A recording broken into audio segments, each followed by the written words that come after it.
What's going on, Odd Squad? It's your boy Bleed, and I'm here with my man Al Mac. What's up, Al Mac? What's going on, man? It's 10 to 3 in the morning here in the East Coast, and I lost a lot of money tonight betting on my guy, but I was thoroughly entertained, and it was well worth the price of admission. Yeah, well, you know what? You're not alone, man. It was not a good night for me either. I got shellacked. It is what it is. This is the UFC 256 recap show. We're going to go over this main card. And I tell you what, first fight of the night, this is one. Hey, what do you know? I actually saw this one pretty spot on. Cyril gone. 2 minutes, 34 seconds into the second round. He takes out, he knocks out, he TKOs with it, albeit maybe a little bit controversial of an elbow here. I don't think so. I think it was a clean shot. Takes out the legend, the future UFC Hall of Famer, the former heavyweight champion of the world, Junior Dos Santos. I got to tell you guys what, Cyril gone. Be on the lookout. This dude means business. This guy's legit, undefeated, currently only 7-0, but my gosh, this guy is the real deal. I'm telling you, people, we could have a guy, potential title challenger, potential champion.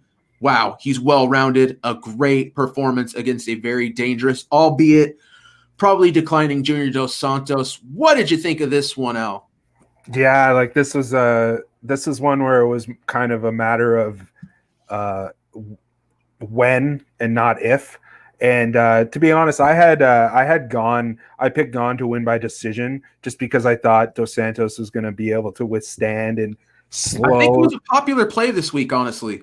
I just thought Dos Santos was going to be able to slow the pace down and to be able to get away from those dangerous areas. And the over I thought at -150 was a great bet. I thought that there was a ton of value there.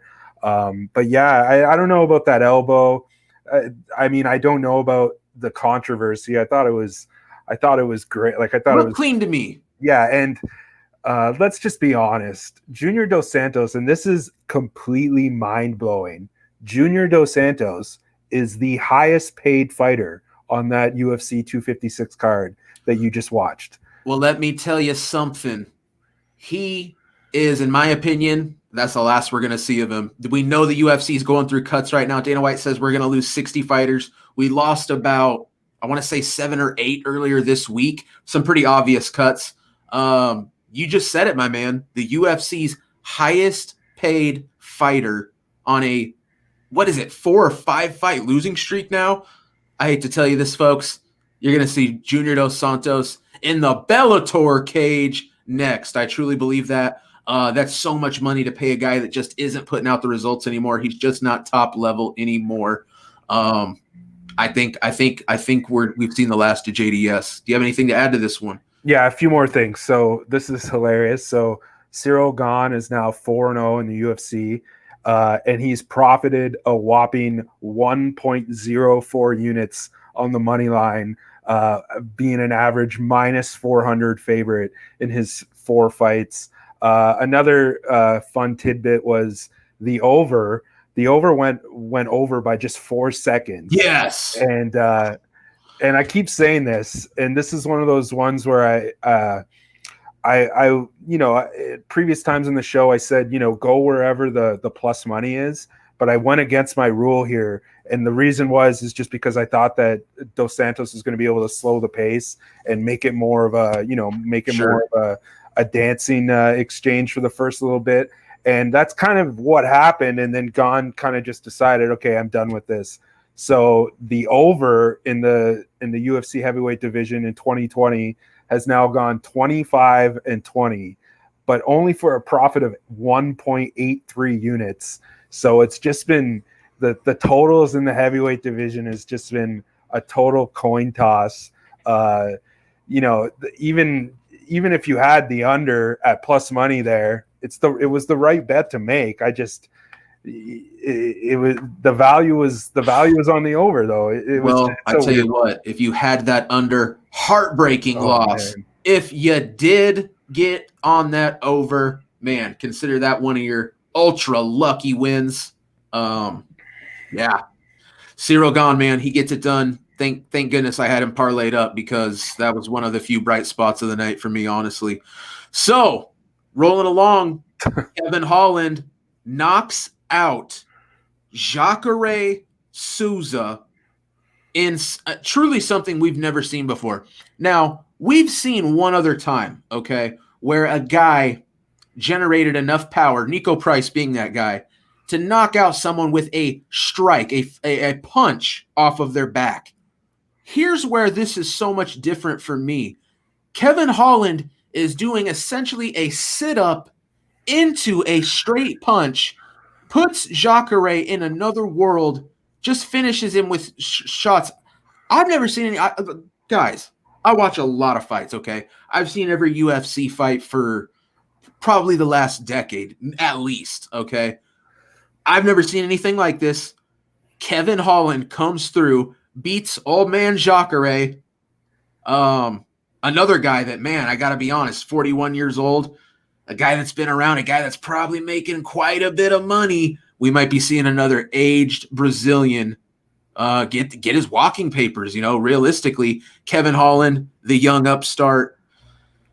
Wow, Kevin Holland, man, it's been a serious 2020 for him. You know, honestly, realistically, throughout this quarantine pandemic, everything, Kevin Holland might be your fighter of the year 2020. This guy has just shown up, handled his business, looked great, caps it off with a phenomenal win over another probably future Hall of Famer and just a general legend, Jacare Souza. Super impressive stuff from Kevin Holland, man. Just when you think Jacare has Kevin Holland right where he wants him, the KO off the back with punches.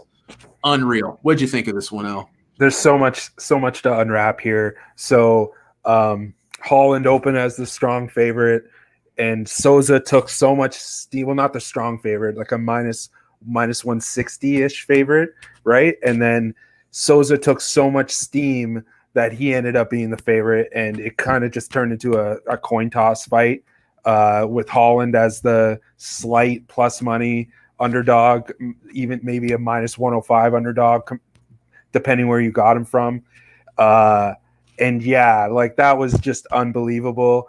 I think Holland talking trash to Souza is what he saw. He kind of smiled at him, and then that's what set up the attack from the ground.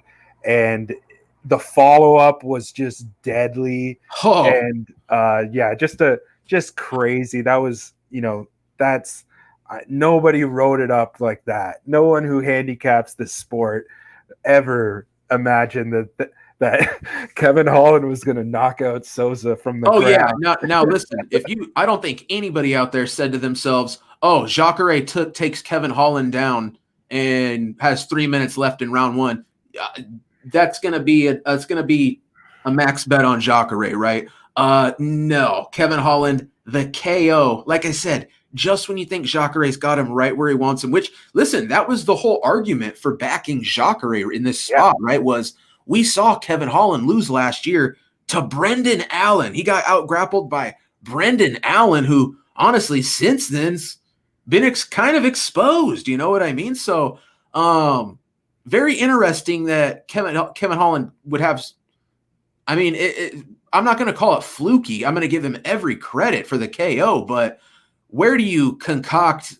I mean, when they teach you jiu-jitsu, when you're taught on your back, you know, what you should do, they definitely don't say throw straight punches at the guy from bottom. You know what I mean? Like, but you know what? This guy's a freak. He's just defies logic in every way. He's truly one of a kind. And honestly, if the UFC can build this guy and bill him correctly, we might have a future superstar in the making, man. Stop disbelieving Kevin Holland. Man, this kid's got potential. Is there anything you want to throw in on this one before we move on? Yeah, just the under 2.5 was a great bet here. Minus 110. Fight goes the distance. No, was minus 105. Wow. Yeah. So with that, the under in the middleweight division is now 26-18 for 9.6 units profit in 2020. And it's interesting. I think that the middleweight division, with the athleticism and with the guys willing to exchange, I think that we're seeing, because I don't have the number in front of me, but I know offhand that last year the over was the trend more so in the middleweight division. And I think it's the smaller cage that's pushing those. Absolutely.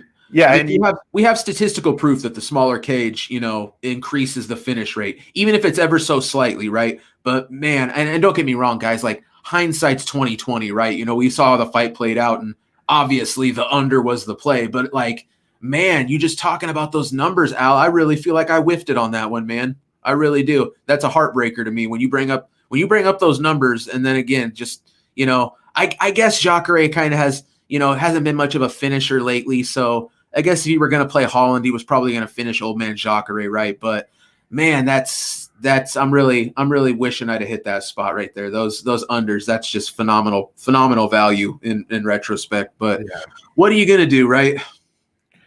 Okay, well, here's one. I don't know, man. I kind of saw this one. It's a close fight, nonetheless. We'll get into it. Mackenzie Dern wins the unanimous decision over Virna Jandiroba, and now. Virna Jandiroba, sat around a plus 160 underdog. We actually saw some money come in on Virna previous to this one going off, and I understood it. I felt like this was pretty close to a 50-50 fight, and what do you know? I think this fight really did play out very, very closely. I mean, it played out so closely, I thought there was a good chance Virna Jandiroba was going to end up getting the nod 29-28, and it was unanimous decision, Mackenzie Dern. Close fight. No one's screaming robbery. You watch that fight, I don't think anyone's thinking it was just, rock solid either way. Dern gets the nod. But I wanted to look into the media scores on this one. I said to myself, I was actually surprised to see all three judges go 29-28 Dern. I looked into it. Most people, 75% of the media scores it for Dern. I don't know. I guess I saw it a little bit closer. I think Virna obviously landed the way, way more impactful, damaging shots. Even, the wear that Virna was wearing, I felt like most of the damage she got was from the eye poke from Dern. So it is what it is. Like I said, a close fight. Dern gets the nod, but I don't know. Tell me what you thought of this one, Al. I never, ever use the word robbery, but this was close to a robbery, man. You think so? I think that the thing about it is it's hard to really quantify it on a judge's scorecard, what happened here, but Virna fought the better fight. And I think that Dern gamed the game within the rules of the UFC, within the rules of that fight. I can't wait to hear this theory. Let's get it going. What do you got?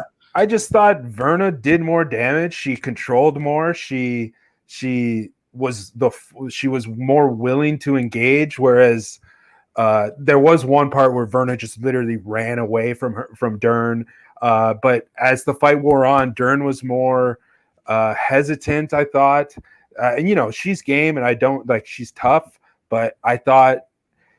And then there's so much things that weren't on the judges' scorecards, like Dern pulled her hair at one point, by accident. Obviously, the eye poke, the glove grabbing, and all in all, it was just one of those things where I had Virna was my biggest bet on the night, because I thought that this was just a great. My biggest bet on the night besides Devison Figueiredo, obviously, right? Yeah, so right. But anyways, you blew my mind for a second there. Yeah, no. But anyways, I thought I was convinced. It's one of those things where I sat there and was like, "There's no way they're going to give this to Dern. There's no way." And of course they did. And it was 29-28. Like I just don't get that. I saw it 29-28 Virna at the very least, with an argument for 30-27. Whoa, my man Al Mack seeing it for Virna big, man. I think it was a close fight, man, and I'm not gonna scream robbery. Do I wish Virna would have won? Yeah, I do, but it is what it is. I hate to the fight.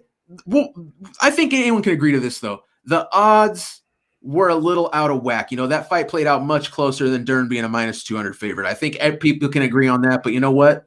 Dern gets the win, so who cares what odds she was? She cashes. Dern cashes, you know what I mean? So congrats to the Dern backers.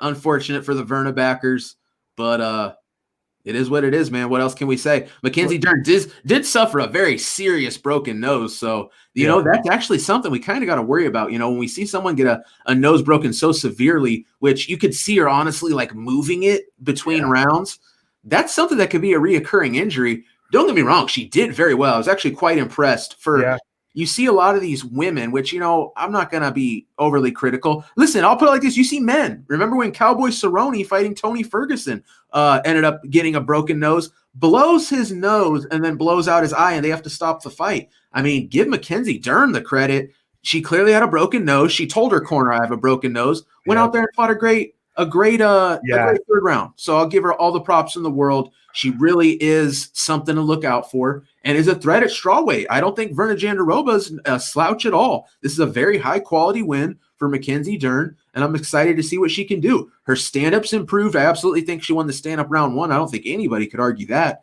We know she's got phenomenal jiu-jitsu. I will say this, if there's anything I'm disappointed from Verna Jandiroba, I talked about earlier this week, she has incredible takedowns. We didn't see that in effect at all. And I hate to say it, probably cost her the fight. Okay. Yeah.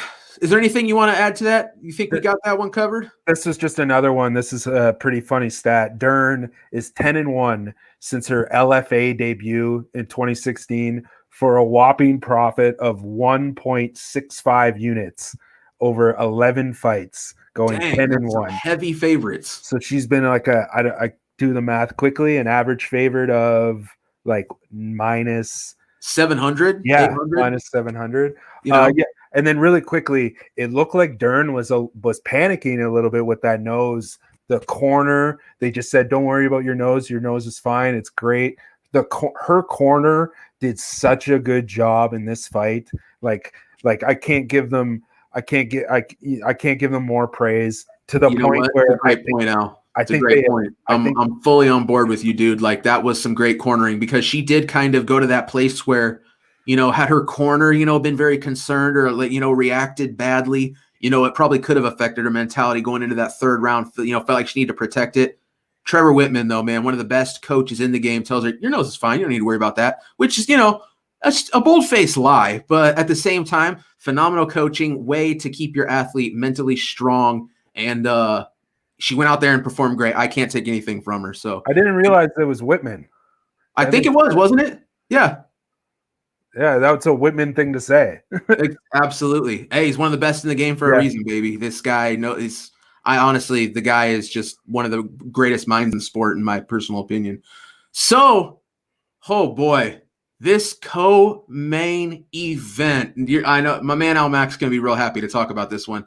And, it wasn't a great night for me at all. But if there's one spot that maybe I deserve a little bit of praise, I did pick Charles Oliveira to win this week. And I was kind of out on an island, a lot of people back in Tony, but Charles Oliveira goes out there, 30-26, dominant performance over a guy who 6 months ago, I had people every day on my YouTube channel informing me, not theorizing, not asking my opinion, informing me every day that Tony Ferguson was the man to beat Khabib Nurmagomedov, to the point where some people were trying to tell me he was going to make it look easy. That has been put to rest by my man, Charles Oliveira, who absolutely dominated, out-grappled in every sense of the word, outstruck, absolutely dismantled, I believe, honestly, broke the arm of Tony Ferguson in the first round with that armbar he didn't tap to. Charles Oliveira, what an absolute monster coming into his prime, goes out there and makes Tony Ferguson look like a Tony Ferguson imposter you'd hire at your child's birthday party. That is not the Tony Ferguson I have ever seen. I don't know whether Tony Ferguson has finally aged out as I've theorized and has truly declined that much, or if we saw one of the greatest, most dominant performances by Charles Oliveira. And I'm honestly going to lean that it's a mixture of both, but I do not want to take anything away from Do Bronx in this performance. This guy is absolutely one of the best lightweights in the world right now. And if he doesn't get a title shot off of that win, he's one fight away. And I truly think he will end up probably getting a title shot, if not his next fight, immediately after. This guy's on another level. How'd you see it, Al? Yeah, I was with you. I was with you the whole way. I didn't understand. I didn't understand why Tony Ferguson was a favorite. I don't understand why. I just, I respect Tony Ferguson and what he's done for the sport. I respect, his unorthodox style, but I feel like the game has kind of outgrown him. I feel like the tricks that he used to have, everyone knows now and everyone can do. Like, in a sense, what was the most impressive thing was how he did not tap from that armbar. And right. Besides that, that's his high point of the fight. Yeah. And besides that, it was just dominance. It was just utter dominance. And if people know me, I'm just not in general a big fan of Tony Ferguson. I think, he's needlessly dickish to the media and dickish to even his fans. And go back. So Kevin Lee, 2017, he won by submission, right? I think that was maybe the last time that he had, a match where he was, fighting somebody that was up to the caliber that, the public thought he was at. I don't think the wins over Pettis or Cerrone are that impressive.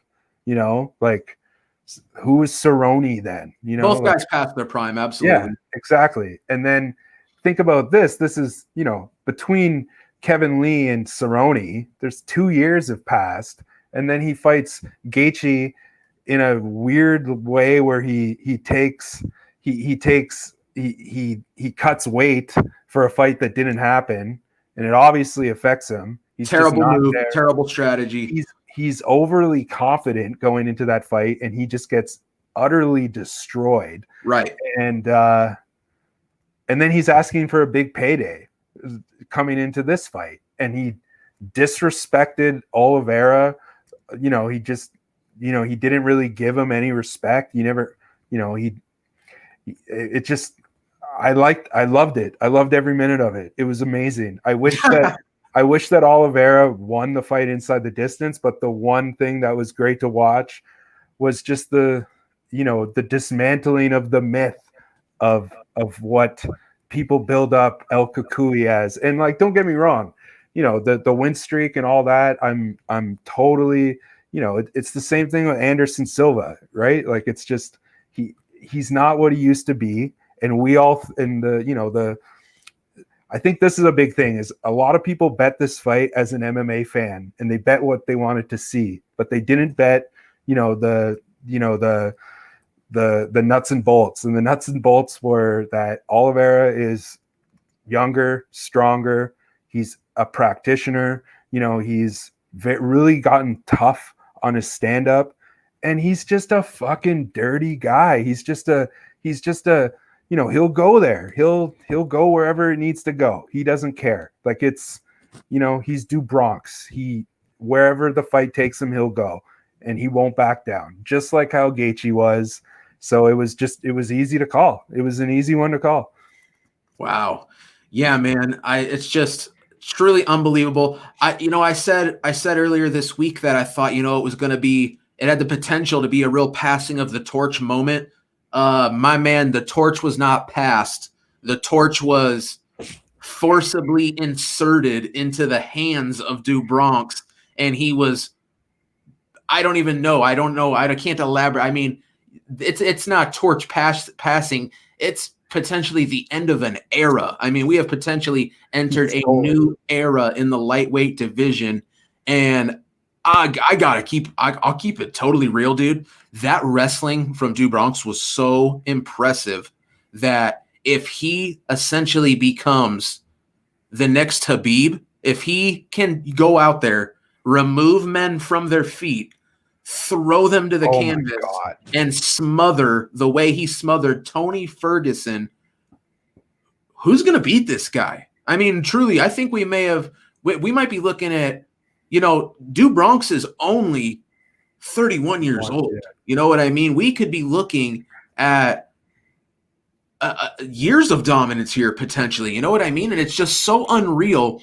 A guy that at one point, myself, the guy who took Du Bronx in this spot, a few years ago when this guy was making this featherweight run, I'm watching this guy quit during fights. I'm watching this guy eat a shot from Max Holloway, kind of think about it, and then go down and fake a shoulder injury. This is legitimately where this guy was at, but changes have been made.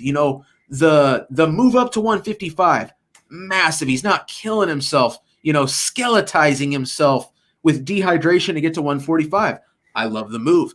He's changed coaching, the mindset, everything Du Bronx is doing now.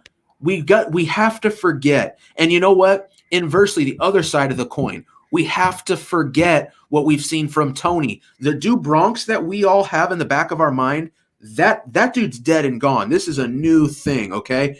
That Tony Ferguson we have in the back of our mind, that guy is dead and buried, okay? I am very interested to see, first off, the matchups we get for both guys going forward and where they're going to be lined at, because honestly, I see huge money-making opportunities in both guys' future matchups. And when I say that, I mean hop on that Du Bronx train. I'm seeing everything I need to see out of this guy, and I'm saying it might be over. We may be looking to fade Tony Ferguson. Again, all matchup specific, right? If he fights another high-end, top of the line lightweight, it's going to be matchup specific, but my goodness, man, Tony Ferguson, I think he's got a very loyal fan base, and I think we saw a lot of hearts broken tonight. I think a lot of people were willing to look past that Gaethje matchup and say that was just the best Gaethje we'd ever seen. But I think that at this point, you would have to agree, anyone would have to agree, the best Tony Ferguson is now far in the rearview mirror. And he's just not the boogeyman. He was the boogeyman, not anymore, man. Charles Oliveira is the boogeyman. Charles Oliveira is the noise you hear at night. Charles Oliveira is under your bed. Charles Oliveira is in the closet. Okay, I went one too far. Al, what do you got to say about that?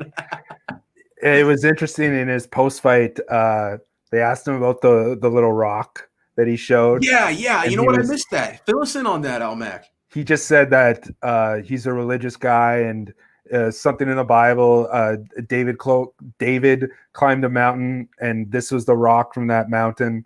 And he just seems like he's in such a good space. Like I feel like his mindset and the way that he approaches things, after listening to him this week and after the fight, he would be the perfect guy to fight Conor, because he doesn't get emotional. He just doesn't care. And he knows he's one of those guys where his skills will do the talking, and he just won't engage. And, he'll just, every time he has a chance, he just speaks high of his opponent. He speaks high of whatever's happening. He's just so positive. He's got such a good mindset, and he's so talented that Conor has that way of bringing out the worst of his opponent. We've seen it with Habib. We've seen it with Aldo. It's in people's heads. Yeah. And I don't think that I would work with Oliveira. Oof. Boy, I tell you what, you said McGregor Oliveira. Can you guys see dollar signs in my eyes right now? Oof. I like that. I like where your head's at, Al.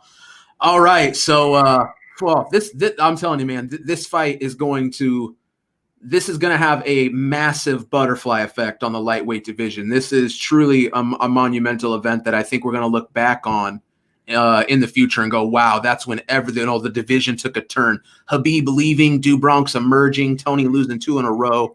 This is a big deal, truly, for one of the UFC's all-time best divisions that is lightweight. So, all right, folks, the main event. First off, before we even talk about the results, I just got to tip my hat to both guys in this matchup. Quick turnaround for both. An absolute war, an incredibly entertaining fight. All things considered, it was a draw. I mean, Davis and Figueiredo. Oh, we got a lot to unpack here, Al. The point taken, the scoring, the fact that we find out post-fight, Figueiredo comes into this fight, is at the hospital at 2 a.m. last night with some sort of a stomach ailment, a virus, food poisoning. Al, where do we start with this fight, man? I'll let you kick it off. Yeah, like it was. I had a very large. You guys know me. I'm the biggest Davison Figueiredo fan there is, and I was willing to lay a lot of money on him winning this fight inside the distance, and the money lost was well worth the price of admission, man. And there's not much. There's so many things. What did you think about the point? I thought it was fair. I thought it was fair. Here's where it gets me, Al. Now, here was the philosophy. Dana White broke it down at the press. I caught this. Okay, so the referee apparently said he took the point from the groin kick. First off, I do have to say the groin kick was impactful. That was a legit. This wasn't no graze in the cup, dude playing it up. That was a bad cup shot, right? But here's the thing that I think that left a lot of people scratching their heads. When we see a point deducted for a cup shot, it's usually at least the second bad cup shot. We usually don't see a point taken until it's like the third bad cup shot. We've seen fights where dudes got 3 or 4 cup shots and no point was taken. You know what I mean? Like they were inadvertent. Apparently, I guess they weren't as impactful. But here's what Herzog apparently explained to Dana White. He took the point because of off the first groin cup kick, because apparently it was the third foul that he had called Davison on. And I gotta say, Davison was getting a little erratic with the fingers in the eyes at one point in a grappling situation. In my opinion, I don't think he was purposely gouging any eyes. So I'm kind of iffy on that one. Was he kind of getting a little? Yeah, he was. What was the second foul, though? I'm not really sure. I think he grabbed the cage at one point. So it may have been a cage grab. But I don't know, man. Like, to take a point off of one single groin strike, dude, that's, here's the philosophy of the referees. And this is how referees look at it and how it's supposed to be.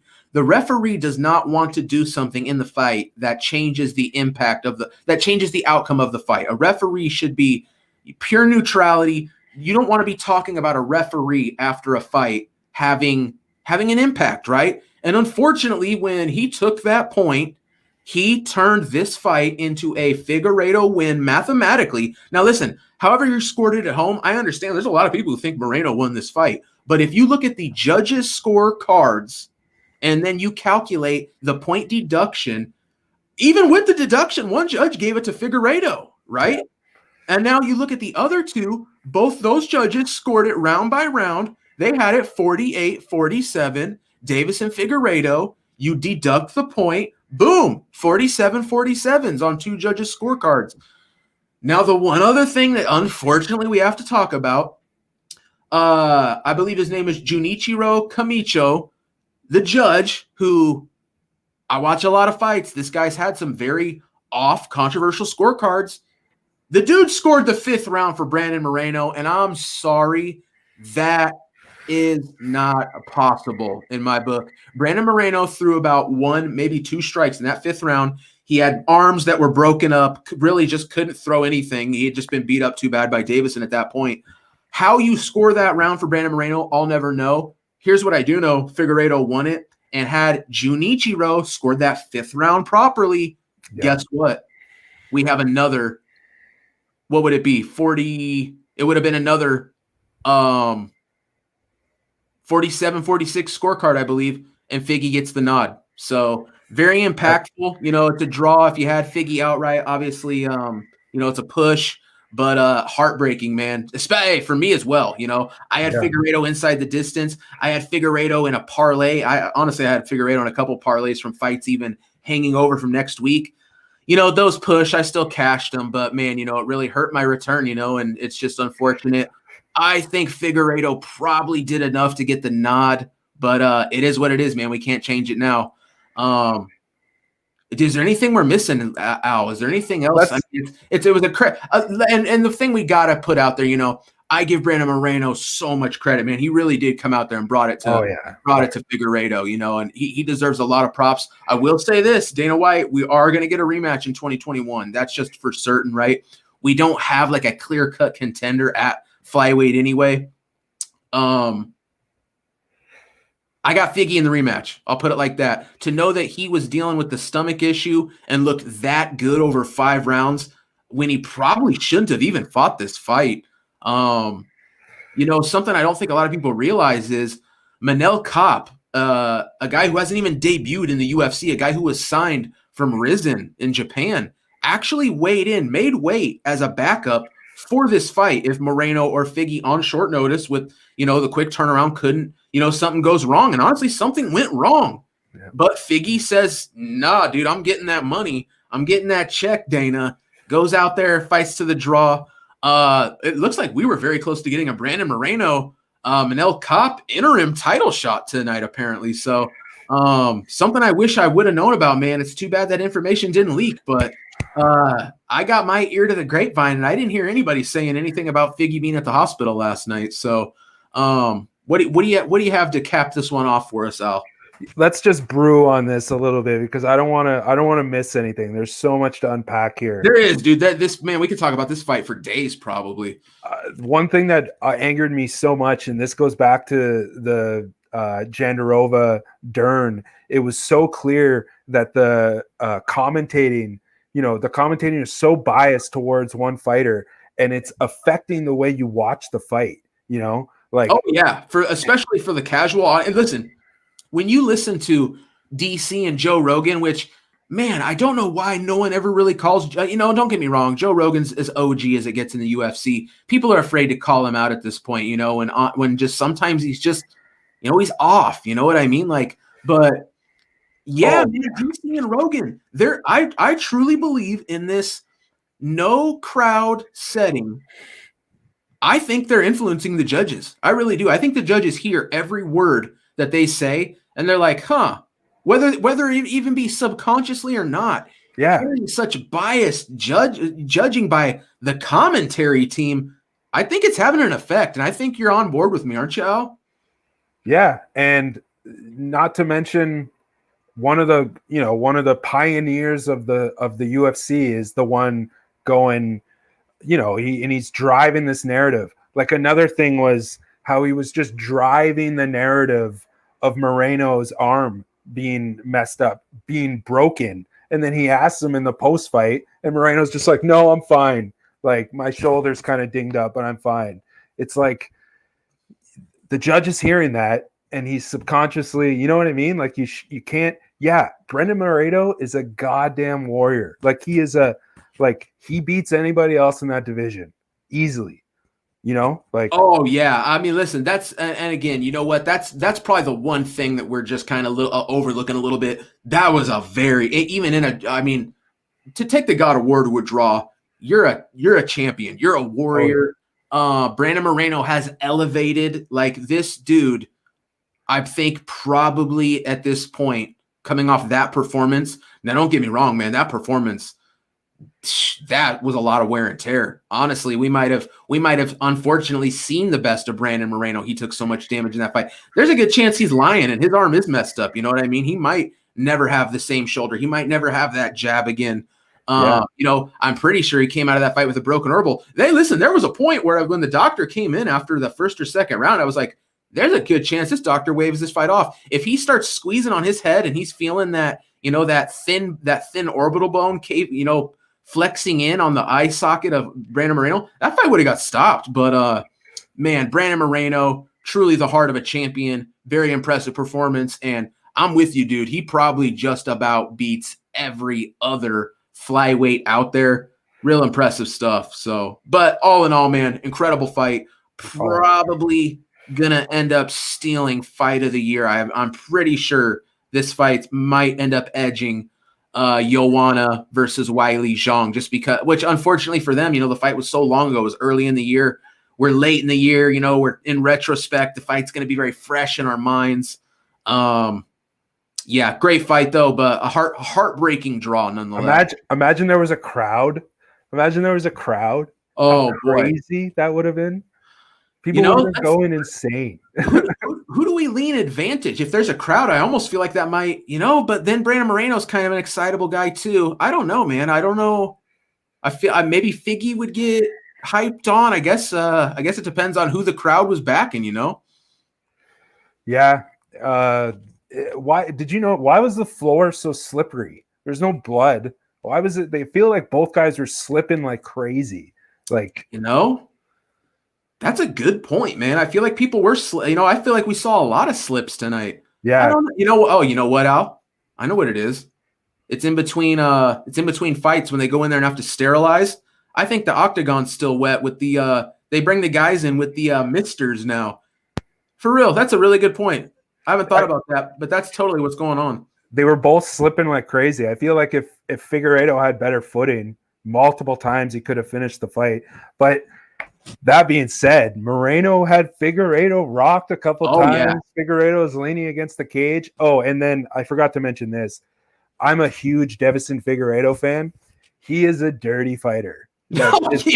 Hey, I'm with a dirty fighter. If you go back and watch Benavidez in the Benavidez fight, he like puts his hand in Benavidez's cut. Like that's how he does the thing where he pushes off. Oh yeah, he's a dirty fighter. He will. He grabbed the cage against Perez. Yeah, he did. Like, there's no argument. Right. I think.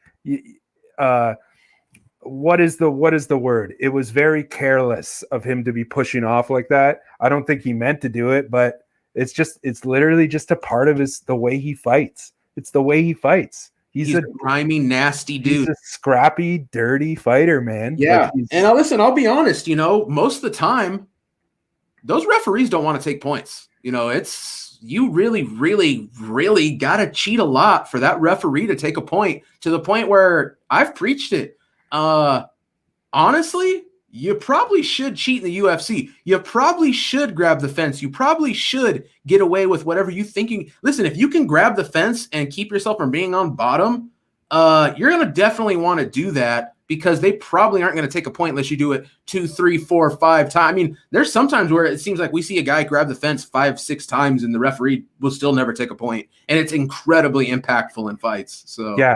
And Figueiredo just has a bad reputation. And I feel like Herzog wanted to put his, try to turn it around, try to give Moreno a chance with such a bad, all that being said, he did not mean to kick him in the nuts. Like he just did. Oh yeah, for sure. But I'm with you. He was landing some very, very effective straight body kicks, and one came up a little low, and boy, it was bad. I thought the fight might actually get stopped at one point. Yeah. And he's coughing and like retching and acting. Because I got to tell you what, I'm not kidding.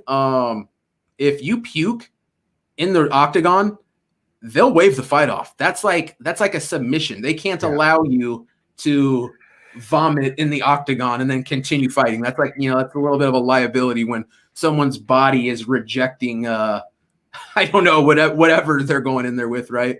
But yeah, man. I think we've done it, Al. I think that's your UFC 256 main card in a nutshell. We've got one more event, and my goodness, it's a banger. Be sure to tune into that, you guys. We'll catch you guys here post that before we go on a break, going into 2021. What? I can't believe 2020 is over. It's been an incredible year for the UFC. We have seen this sport grow so immensely in 2020. A lot of businesses have suffered. I hate to say it, man. This has almost been a good thing for the UFC in a lot of ways, as strange as it is. Yeah. They kind of set the precedent for bringing sports back, so props to Dana White. Absolutely. I think a lot of people have, a lot of people coming into 2020 have been very critical of Dana White. Boy, a lot of the haters have really hushed up. Dana White has really made this happen. He deserves a lot of respect. I truly believe. So is there anything you want to say before we head into this last event of 2020, Almac? Yeah, just we mentioned it, but we didn't really go into it last week about the John Anik big bet alerts, how he DM'd me where I was bitching about how stupid the big bet alerts were. Yeah. Let me say this. The 2 big bet alerts that they put on the screen tonight, I thought were great bets. somebody bet, I think it was like $15K on Verna to win by submission. Good bet.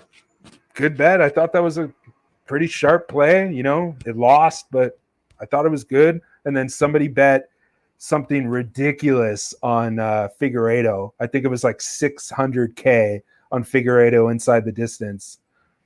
Whew, that's damn. a good bet. Like, I had no issue with that. I'll tell you what, though. The L's that people are taking on those big bets are very concerning to me. It's hilarious. I hate to say it. If I was one of these guys dropping that kind of cash, I'd be like, I'm going to need you guys to shut up, because if I see this bet on the live broadcast, you're cursing me. This is terrible, terrible luck. You do not want your bet coming on the UFC Big Bet Alert, because they are taking L's left and right. Damn, dude.